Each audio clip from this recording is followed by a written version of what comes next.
Dios te bendiga, hermano y amigo que me escuchas. Esta que te habla, la hermana Yendimar Medina, de la Iglesia de Dios Incorporada, ubicada en el barrio Guzmán Abajo, del pueblo de Río Grande, la cual pastorea el reverendo Juan Pagán Nazario y la misionera Chaira Elvira. En esta hora quiero que me acompañes a las Sagradas Escrituras, al segundo libro de Reyes, capítulo número 13, versos del 14 al 19, que leen de la siguiente manera. Estaba Eliseo enfermo de la enfermedad de que murió. Descendió a él Joás, rey de Israel, y llorando delante de él dijo: Padre mío, carro de Israel y su gente de a caballo. Y le dijo Eliseo: toma un arco y unas saetas. Tomó él entonces un arco y unas saetas.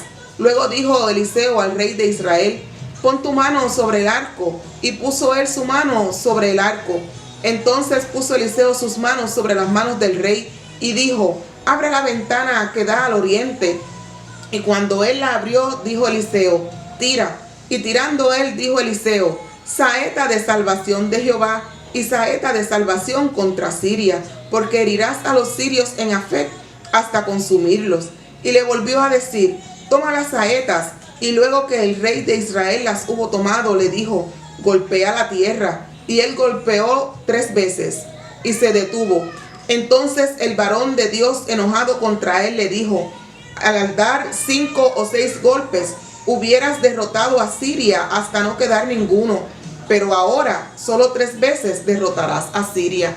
En este pasaje, ¿verdad?, se contempla a un hombre de Dios que está a punto de morir de la enfermedad, ¿verdad?, que ya tenía. Y vemos que el rey Joás baja a visitarlo, ¿verdad?, pero baja a visitarlo de una forma preocupada y de una forma ocupada por el bienestar de su pueblo a cargo, el pueblo de Israel, ante la esperada muerte del profeta de Dios, ¿verdad? Y este rey repite las mismas palabras que había hablado Eliseo a Elías antes de su muerte, cuando le dijo: carro de Israel y su gente de a caballo. Él sabía que las palabras que estaba diciendo, ¿verdad?, se refería a que él reconocía que la fuerza de Israel no estaba en los carros, no estaba en las espadas, no estaba en las lanzas, sino que estaba en la palabra que dictaba el profeta, porque era la palabra de Jehová dicha al profeta, revelada al profeta para beneficio del pueblo de Israel, ¿verdad? La presencia del profeta y la palabra que éste pronunciara, ¿verdad?, podría ser de victoria como podría ser de derrota.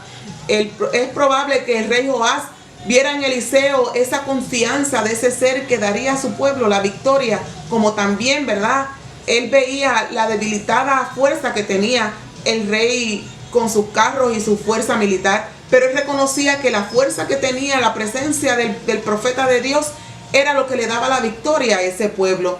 Era la costumbre que los reyes, ¿verdad?, de Israel fueran a consultar a los profetas sobre los asuntos de la guerra, porque ellos reconocían que Jehová les revelaba a los profetas cómo iban a terminar en esa guerra o en esa batalla, si era beneficioso ir o no al campo, a la guerra, y qué debían hacer, porque si el profeta no hablaba, ¿qué voz iban a escuchar este pueblo y a dónde se iban a refugiar ellos?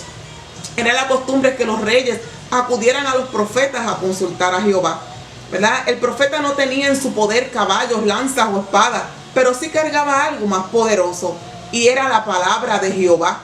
Podemos ver que hay una relación entre las instrucciones que da el profeta y las acciones que hace el rey, y que esto tenía una relación, una conexión con el futuro de lo que iba a pasar y a suceder con el pueblo de Israel. Dependiendo de lo que hiciera el rey, iba a ser las consecuencias que iban a tener el pueblo ante la batalla contra Siria.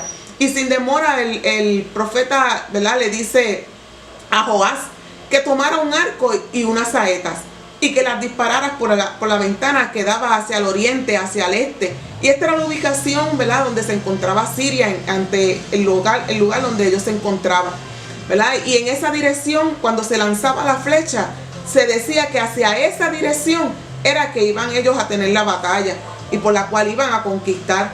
Y de esa acción del rey iba a depender la victoria del pueblo. Y esa flecha lanzada daba la orden de que iba a iniciar la guerra.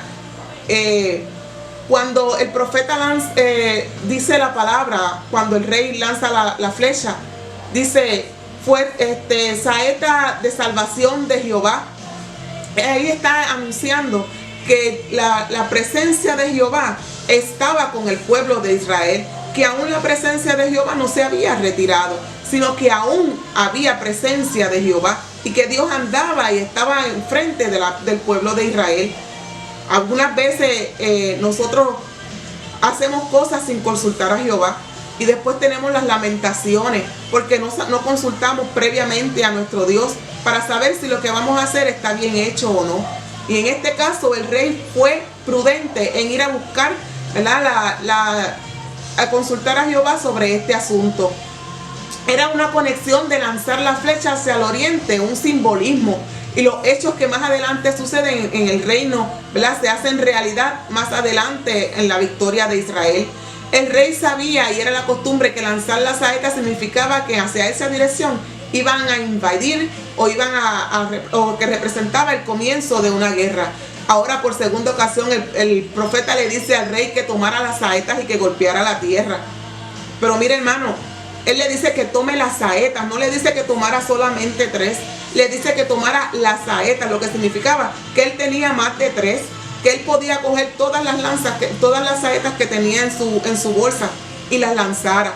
Pero él solamente en el tercer intento se detuvo, lo que hace que el profeta se enojara. ¿Cuántas excusas pudo haber dicho el rey, que pudo haber estado lanzando porque solamente quería complacer al profeta, que lanzó 1, 2 o 3 veces para no excitarse, ¿verdad?, ante la acción de lanzar? Pero ¿cuántas excusas ponemos nosotros para detener, ¿verdad?, la obra del Señor? De que no queremos hacer nada porque aquel o aquella ya no hacen nada, que solamente somos los mismos. Ponemos la excusa del esposo, los hijos, las situaciones en el hogar, en la familia. ¿Cuántas excusas nosotros ponemos para no hacer las cosas que nosotros, ¿verdad?, nos toca hacer en favor de la obra del Señor?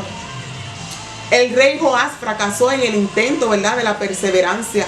Por lo tanto, solamente disfrutaría de 3 victorias contra Siria, cuando él pudo y tenía en sus manos la victoria total y completa, lo que hizo que fuera una victoria a medias, cuando pudo tener una victoria total y rotunda ante el pueblo sirio.